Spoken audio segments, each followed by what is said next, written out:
Las 10 de la mañana, 12 minutitos. En el momento de hablar de psicología, como cada martes, con nuestro psicólogo David Zorel. David, muy buenos días. Hola, buenos días, Álvaro. Bueno, hoy vamos a hablar de los prejuicios.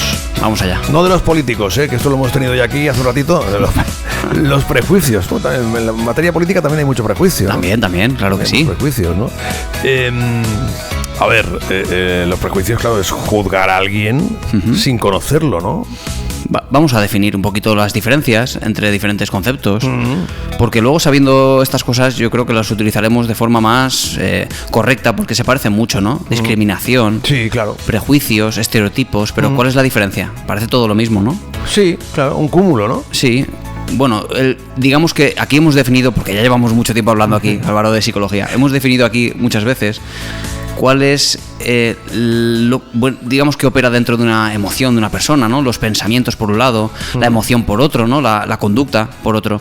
Si definimos en materia de prejuicios o ponemos cada uno en su lugar, lo que vamos a ver es cómo los estereotipos son las creencias de la categoría general de una persona, de cómo es una persona. Y, por ejemplo, pues hay tantos, ¿no?, que podemos definir 1000 ejemplos, pero, no sé, un andaluz gandul porque sí, todo el día durmiendo la siesta, un catalán tacaño, en fin, y hablando de izquierdas o derechas a nivel político también, pues no sé, pues poco trabajadores, en fin, cualquier cosa que se te ocurra a nivel de creencias de un grupo en general, ¿no?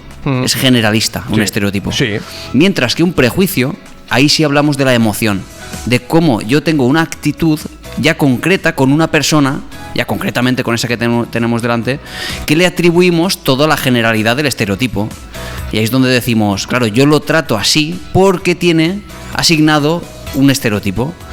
Y no sé, si hablamos de una persona joven, ¿no? Como se dice ahora, los jóvenes son todos unos vagos, no quieren trabajar. Si nos encontramos, ese es el estereotipo general, si nos encontramos con un joven ahora, lo tenemos delante, lo vamos a tratar a razón del prejuicio, de cómo hemos categorizado dentro del estereotipo, y nuestra actitud va a ser el trato a razón de ello, ¿no? No solo de un joven, estoy pensando en tribus urbanas, ¿no? Si vemos a alguien con determinado peinado, con determinada forma de vestir, con tatuajes, por ejemplo. Vemos tatuajes y decimos, esta persona es peligrosa, un incluso delincuente, y ese es el estereotipo, porque claro, habrá personas, al final el estereotipo tiene un sentido adaptativo y es porque simplificamos la realidad. Decimos, venga, pues las personas con estas características son peligrosas, pero luego nos encontramos con una persona con tatuajes que quizás sea simpática, agradable.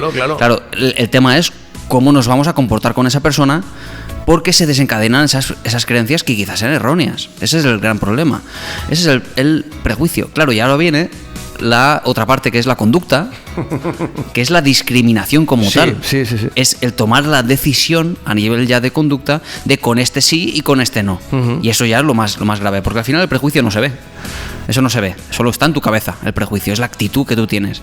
Pero ya la conducta a nivel incluso laboral, decidir contratar a uno, contratar a otro, decidir a este sí como amigo, a este no, solo por una categoría generalista que no sabe si se corresponde con la realidad o no, viene a ser un grandísimo problema para estas personas. Porque claro, si las personas que no se corresponden con ese estereotipo, que no son así, son tratadas como tal, estamos generando una circularidad de que quizás los estamos convirtiendo en eso que esperamos de ellos, sin que en realidad lo sean. Cuidado con esto, eso es un tema muy delicado. Esto se han hecho muchas investigaciones al respecto, y voy a mencionar una muy característica, muy grave también a nivel educativo, que es de una tal Jane Elliott, que voy a ponerte en contexto porque te vas a quedar alucinado, Álvaro. Son niños, ¿vale? Niños a los cuales se les dice: los niños con ojos azules son mucho más inteligentes que los niños con ojos marrones. Tal cual, se les dice así. Y claro, los niños se lo creen. Y en una mañana, Álvaro, en lo que dura las clases de esa mañana, empiezan a detectar muy rápidamente actitudes de desprecio y superioridad en los niños con ojos azules. Y se evalúa en un test que se hace a todos los niños el rendimiento académico esa misma mañana.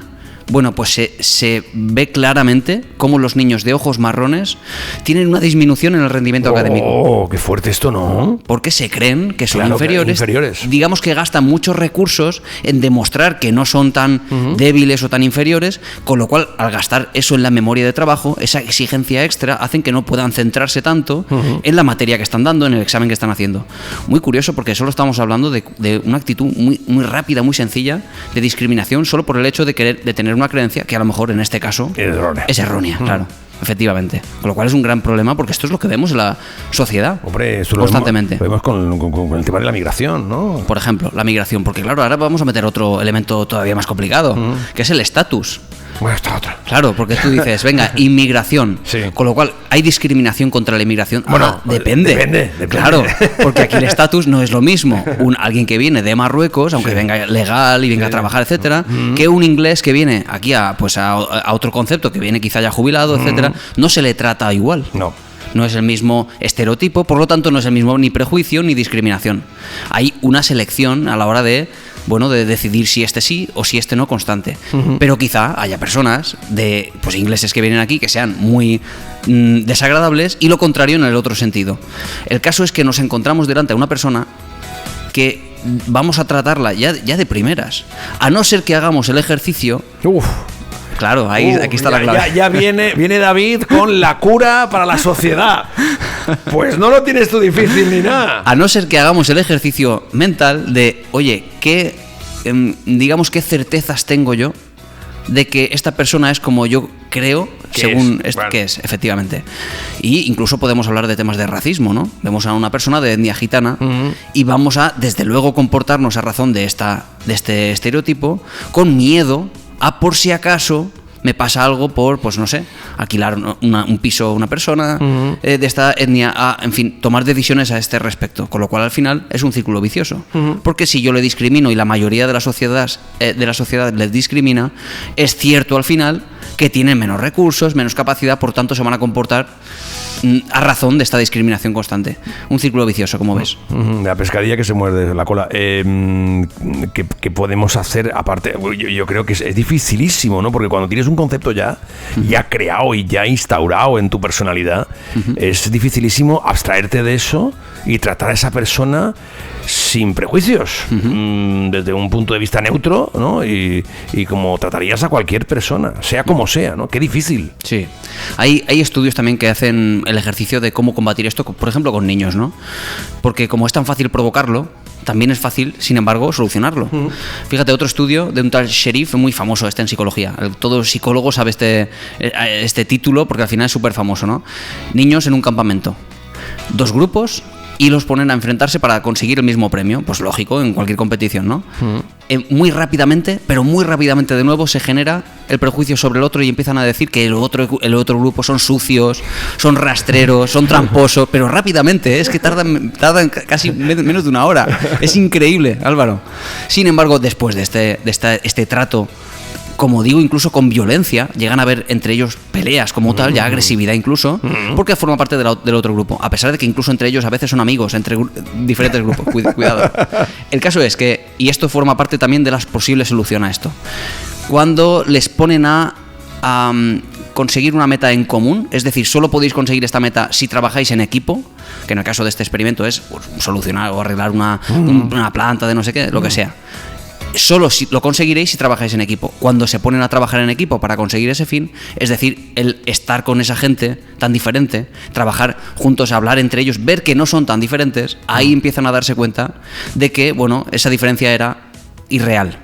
Claro, ¿qué pasa, por ejemplo, incluso con niños que son abusones y son víctimas de acoso, cuando los ponen entre ellos a trabajar desde luego en entornos controlados donde no sea posible? Eso lo verás tú en la consulta, ¿no? Eso lo verás tú. Eso es. Se trabaja así para que vean que en realidad eso que perciben el agresor sobre la víctima, de que es inferior, de que no vale, de que en realidad está equivocado quizá, ¿no? Que está percibiendo en él o discriminándolo por alguna razón, a veces física, y lo considera inferior por alguna razón. Cuando se pone a trabajar con él, se da cuenta de que es un ser humano también, cosa que no se había planteado. Y eso nos pasa a todos cuando pensamos en incluso política. El de izquierdas es un... En deporte. En deporte, eso es. Como si estuvieran todos equivocados y no piensan como yo. Claro. Eso es. Y a veces incluso, cuando hablamos de política internacional, de guerras, incluso convertimos al otro en un demonio, en algo poco menos que un ser humano, con lo cual vale la pena incluso la violencia a nivel de muerte, ¿no? Como que lo justificas. Ya no es un ser humano el enemigo. Es lo que pasaba con estos niños cuando se peleaban entre ellos. No son seres humanos, es el enemigo. Pero si los pones a trabajar juntos en el mismo contexto, te das cuenta entonces sí de que esa persona tiene sentimientos como tú. Claro. Que en realidad podéis hacer supracategorías en las cuales pues los dos quizá sois hijos, sois padres, tenéis hermanos en común, tenéis las mismas aficiones en muchos casos. Es decir, categorías que os unen en vez de la categoría en sí misma que os separa, como pues percibir entre, no sé, un árabe y un, no sé, uno de aquí y un no sé. Y esas categorías que percibes tan diferentes, en realidad somos seres humanos. Y ellos también son padres, son hermanos, son hijos, tienen esas aficiones quizá. Hay muchas categorías que nos unen, y si pensamos en ello nos va a permitir acercarnos emocionalmente también. Como hay políticas que lo que hacen es lo contrario que lo que estás diciendo tú, todo lo contrario. Claro. Yo no sé, yo lanzaría la propuesta de que, a vista de lo que está ocurriendo a nivel mundial políticamente, que cualquier político que quiera llegar a un cargo tan importantísimo tenga que pasar unos controles psicológicos, montar un equipo, David, un equipo de profesionales a nivel internacional en los que, oiga usted, vale, usted va a llegar ahí, pero usted primero va a pasar a ver si está bien para llegar ahí. Sí. Es que me parece lógico. Sí. Me parece lógico, porque después pasa lo que pasa y lo que está ocurriendo ahora es lo que está ocurriendo, ¿no, David? Efectivamente, o ni siquiera un test previo y ya entonces ya estás preparado, sino un seguimiento constante. Efectivamente. Claro, es decir, y además esto se hace, como aquí hablamos alguna vez de cómo el psicólogo de emergencias forma parte del tratamiento de las decisiones, etcétera, y claro, haciendo un seguimiento para ver si en un momento dado hay un sesgo en las decisiones, hay una distorsión de alguna percepción antes de algo ha pasado. Yo creo que en los equipos de toma de decisiones de los países, imagino que sí. Claro, debe de haber una especie de árbitro objetivo que dijera, cuidado, aquí está habiendo pensamiento de grupo, que es el pensamiento en el cual, si todos piensan así, pues yo si tengo una idea equivocada o contraria, digamos, no la digo, porque todos piensan en este sentido. Cuidado que aquí está produciéndose un sesgo, una alteración de la percepción por estar todos unidos y sentirnos todos en equipo.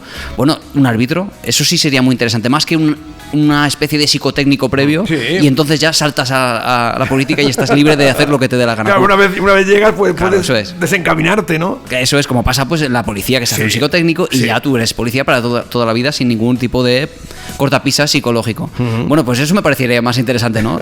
Que hubieran equipos es verdad, dentro que no fueran parte de la política y de la ideología. Claro, porque esta es otra, ¿no? Tendrías que ser un árbitro imparcial. Eso es, claro. Porque como tenga la pegatina del político al que tú le vas a hacer el examen psicotécnico, lo que le vais a hacer, pues ya está el plumero. Claro. Bueno, madre mía, qué tema más interesante. Lo vamos a dejar ahí. Lo vamos a dejar a ver qué pasa, pero me temo que eso no es del todo interesante para las medidas, pues eso, bipartidistas, para los enemigos entre sí. No creo que sea lo que se buscaría, dado que son ellos los que toman las decisiones. No creo que ellos eligieran un árbitro imparcial. Pero como estamos en los tiempos en los que estamos, en los que la gente le está diciendo a todos los políticos, sentaros a hablar, seáis del partido que seáis, hablar. Qué fácil sería ir sin esos prejuicios a hablar con quien tienes que hablar. Eso es, sí. Bueno, vamos a plantearlo, pero me temo que sería tan incómodo para ellos que si son ellos los que lo tienen que decidir, no lo van a hacer. David, muchas gracias. Muchas gracias, Álvaro. Hasta la semana que viene. Hasta la semana que viene. Qué maravilla lo que hemos aprendido hoy, hablando de los prejuicios, qué amplio el tema. 600-279927, el teléfono de nuestro psicólogo, de David Soria, el que vuelve el próximo martes. Solo en Radio.